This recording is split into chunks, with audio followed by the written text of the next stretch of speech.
Welcome back to the Spooktober Marathon. Today, number 15, Ancient Lights by Algernon Blackwood. He took a shortcut despite the warning signs. It cost him dearly. From Southwater, where he left the train, the road led due west. That he knew. For the rest, he trusted to luck, being one of those born walkers who dislike asking the way. He had that instinct, and as a rule, it served him well. A mile or so due west along the sandy road till you come to a stile on the right, then across the fields. You'll see the red house straight before you. He glanced at the postcard's instructions once again, and once again he tried to decipher the scratched-out sentence, without success. It had been so elaborately inked over that no word was legible. Inked-out sentences in a letter were always enticing. He wondered what it was that had to be so very carefully obliterated. The afternoon was boisterous, with a tearing, shouting wind that blew from the sea across the Sussex Weald. Massive clouds with rounded, piled-up edges cannoned across gaping spaces of blue sky. Far away, the line of downs swept the horizon like an arriving wave.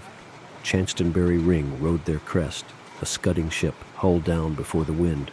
He took his hat off and walked rapidly, breathing great draughts of air with delight and exhilaration. The road was deserted. No horsemen, bicycles, or motors, not even a tradesman's cart, no single walker. But anyhow, he would never have asked the way. Keeping a sharp eye for the stile, he pounded along, while the wind tossed the cloak against his face and made waves across the blue puddles in the yellow road. The trees showed their underleaves of white. The bracken and the high new grass bent all one way. Great life was in the day, high spirits and dancing everywhere. And for a Croydon surveyor's clerk, just out of an office, this was like a holiday at the sea. It was a day for high adventure, and his heart rose up to meet the mood of nature. His umbrella with the silver ring ought to have been a sword, and his brown shoes should have been top boots with spurs upon the heels. Where hid the enchanted castle and the princess with the hair of sunny gold, his horse? The stile came suddenly into view and nipped adventure in the bud. Everyday clothes took him prisoner again. He was a surveyor's clerk, middle-aged, earning £3 a week, coming from Croydon to see about a client's proposed alterations in a wood, something to ensure a better view from the dining room window. Across the fields, perhaps a mile away, he saw the red house gleaming in the sunshine, and resting on the stile a moment to get his breath, he noticed a copse of oak and hornbeam on the right. Aha, he told himself, so that must be the wood he wants to cut down to improve the view? I'll have a look at it. There were boards up, of course, but there was an inviting little path as well. I'm not a trespasser, he said. It's part of my business, this is. He scrambled awkwardly over the gate and entered the copse. A little round would bring him to the field again. But the moment he passed among the trees, the wind ceased shouting and a stillness dropped upon the world. So dense was the growth that the sunshine only came through in isolated patches. The air was close. He mopped his forehead and put his green felt hat on, but a low branch knocked it off again at once, and as he stooped, an elastic twig swung back and stung his face. There were flowers along both edges of the little path. Glades opened on either side. Ferns curved about in damper corners, and the smell of earth and foliage was rich and sweet. It was cooler here. What an enchanting little wood, he thought, turning down a small green glade where the sunshine flickered like silver wings. How it danced and fluttered and moved about. He put a dark blue flower in his buttonhole. Again his hat, caught by an oak branch as he rose, was knocked from his head, falling across his eyes, and this time he did not put it on again. Swinging his umbrella, he walked on with uncovered head, whistling rather loudly as he went. But the thickness of the trees hardly encouraged whistling, and something of his gaiety and high spirits seemed to leave him. He suddenly found himself treading circumspectly and with caution. The stillness in the wood was so peculiar. There was a rustle among the ferns and leaves, and something shot across the path 10 yards ahead, stopped abruptly an instant with head cocked sideways to stare, then dived again beneath the underbrush with the speed of a shadow. He started like a frightened child, laughing the next second that a mere pheasant could have made him jump. In the distance he heard wheels upon the road, and wondered why the sound was pleasant. Good old butcher's cart, he said to himself. then realized that he was going in the wrong direction and had somehow got turned round, for the road should be behind him, not in front. And he hurriedly took another narrow glade that lost itself in greenness to the right. "That's my direction, of course," he said. "The trees has mixed me up a bit, it seems," then found himself abruptly by the gate he had first climbed over. He had merely made a circle. Surprise became almost discomfiture then, and a man, dressed like a gamekeeper in browny green, leaned against the gate, hitting his legs with a switch. "I'm making for Mr. Lumley's farm," explained the walker. "This is his wood, I believe," then stopped dead, because it was no man at all, but merely an effect of light and shade and foliage. He stepped back to reconstruct the singular illusion, but the wind shook the branches roughly here on the edge of the wood, and the foliage refused to reconstruct the figure.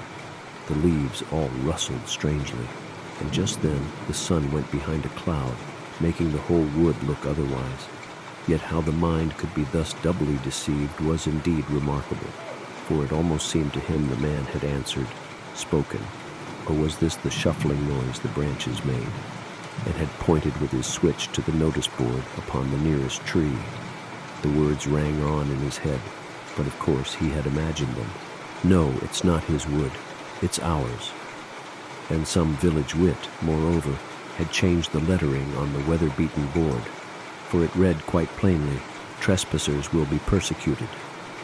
And while the astonished clerk read the words and chuckled, he said to himself, thinking what a tale he'd have to tell his wife and children later, "The blooming wood has tried to chuck me out, but I'll go in again.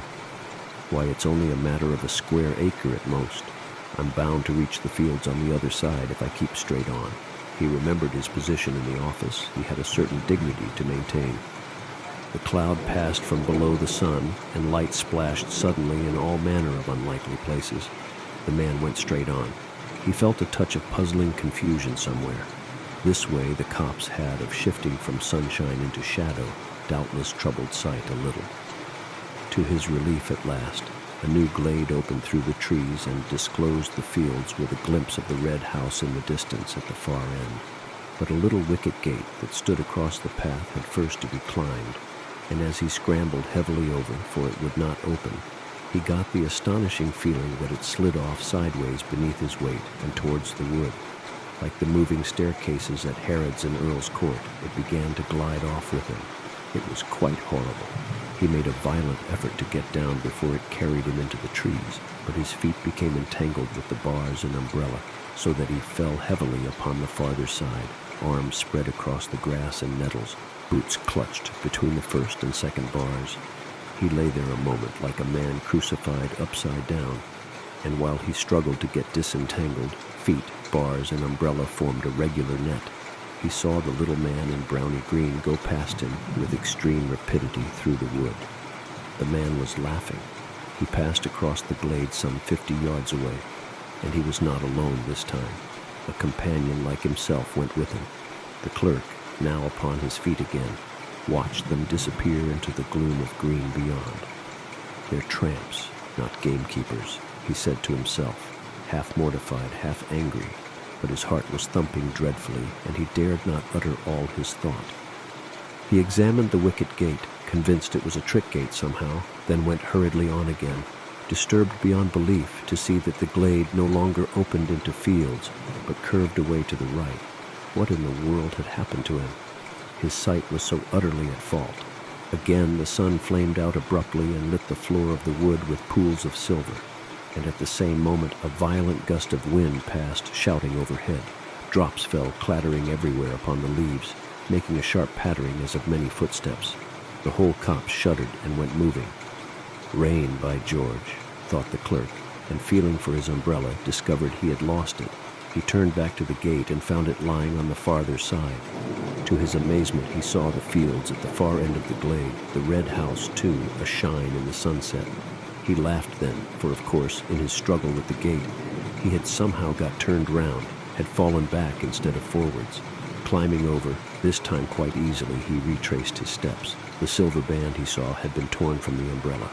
No doubt his foot, a nail or something, had caught in it and ripped it off. The clerk began to run. He felt extraordinarily dismayed. But while he ran, The entire wood ran with him, round him, to and fro, trees shifting like living things, leaves folding and unfolding, trunks darting backwards and forwards, and branches disclosing enormous empty spaces, then closing up again before he could look into them. There were footsteps everywhere, and laughing, crying voices, and crowds of figures gathering just behind his back, till the glade, he knew, was thick with moving life. The wind in his ears, of course, produced the voices and the laughter, while sun and clouds, plunging the copse alternately in shadow and bright, dazzling light, created the figures. But he did not like it, and went as fast as ever his sturdy legs could take him. He was frightened now. This was no story for his wife and children. He ran like the wind, but his feet made no sound upon the soft, mossy turf. Then, to his horror, he saw that the glade grew narrow. Nettles and weeds stood thick across it. It dwindled down into a tiny path, and 20 yards ahead it stopped finally and melted off among the trees. What the trick gate had failed to achieve, this twisting glade accomplished easily, carried him in bodily among the dense and crowding trees. There was only one thing to do: turn sharply and dash back again, run headlong into the life that followed at his back, followed so closely too that now it almost touched him, pushing him in. And with reckless courage, this was what he did. It seemed a fearful thing to do. He turned with a sort of violent spring, head down and shoulders forward, hands stretched before his face. He made the plunge. Like a hunted creature, he charged full tilt the other way, meeting the wind now in his face. Good Lord! The glade behind him had closed up as well. There was no longer any path at all. Turning round and round like an animal at bay, he searched for an opening, a way of escape. Searched frantically, breathlessly, terrified now in his bones, but foliage surrounded him. Branches blocked the way. The trees stood close and still, unshaken by a breath of wind, and the sun dipped that moment behind a great black cloud. The entire wood turned dark and silent. It watched him. Perhaps it was this final touch of sudden blackness that made him act so foolishly, as though he had really lost his head. At any rate, without pausing to think, he dashed headlong in among the trees again. There was a sensation of being stiflingly surrounded and entangled, and that he must break out at all costs, out and away into the open of the blessed fields and air. He did this ill-considered thing and apparently charged straight into an oak that deliberately moved into his path to stop him. He saw it shift across a good full yard, and being a measuring man, accustomed to theodolite and chain, he ought to know.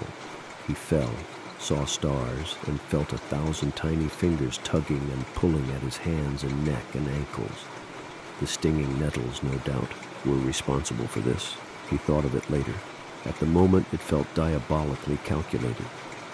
But another remarkable illusion was not so easily explained, for all in a moment, it seemed, the entire wood went sliding past him with a thick, deep rustling of leaves and laughter, myriad footsteps, and tiny little active, energetic shapes.